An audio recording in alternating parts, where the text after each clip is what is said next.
வணக்கம். எவ்வளவு முக்கியத்துவம் வாய்ந்ததா பாக்குறீங்க? குறிப்பா நீங்க எந்த மாவட்டத்தை சேர்ந்தவங்க, எவ்வளவு மார்க் எடுத்திருக்கீங்க?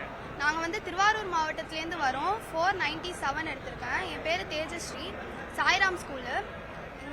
இப்போ எப்படி இருக்கு விஜய் சார் பார்க்க? ரொம்ப எக்ஸைட்மெண்ட்டாக இருக்கு.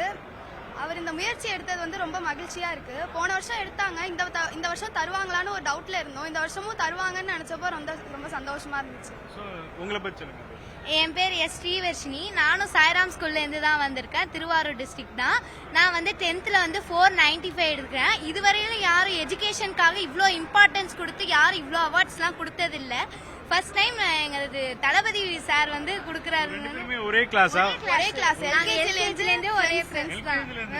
அது இப்ப சேர்ந்து வந்தது ரொம்ப ஹாப்பியா இருக்கு. சோ ரெண்டு பேரும் சேர்ந்து போட்டோமா எடுக்க வாய்ப்பு இருக்கு அடுத்தடுத்து. சோ நீங்க சொல்லுங்க எப்படி இருக்கு தருணம்? ரொம்ப சந்தோஷமா இருக்கு. இது என் தங்கச்சி தான். எனக்கு ரொம்ப பெருமையா இருக்கு. நான் வந்து விஜயை நேரில் பார்த்ததில்ல. இப்போ வந்து விஜய் அண்ணாவை நேரில் பார்க்கும்போது ரொம்ப சந்தோஷமா இருக்கு. அவர் வந்து ஃபியூச்சர் நினைக்கிறேன், தமிழ்நாட்டோட ஃபியூச்சரு. அவரோட ரசிகர். அவர் முதல் படம் எல்லாத்தையும் பார்த்துருவேன். இப்போ நேரில் பார்க்குறது ரொம்ப சந்தோஷம். எல்லாருக்கும் நல்லா விருது இதெல்லாம் கொடுக்குறாங்க, நல்லா ஆர்கனைசேஷன் பண்ணியிருக்காங்க, நல்லா பார்த்துக்கிறாங்க. ரொம்ப சந்தோஷமா இருக்கு. இது வந்து தொடரணும். அண்ணா நாங்கள் வெயிட்டிங்கு, நீங்கள் வந்துடுங்க, பார்த்துக்குறோம் எல்லாமே. நாங்கள் திருத்துறைப்பூண்டியிலேருந்து பேசுகிறேன். அங்கே வந்து எல்லாரும் ஒரு வெறித்தனமாக இருக்கோம், வந்துடுங்க. சொல்லுங்க நீங்க உங்களுக்கு எப்படி இருக்கு?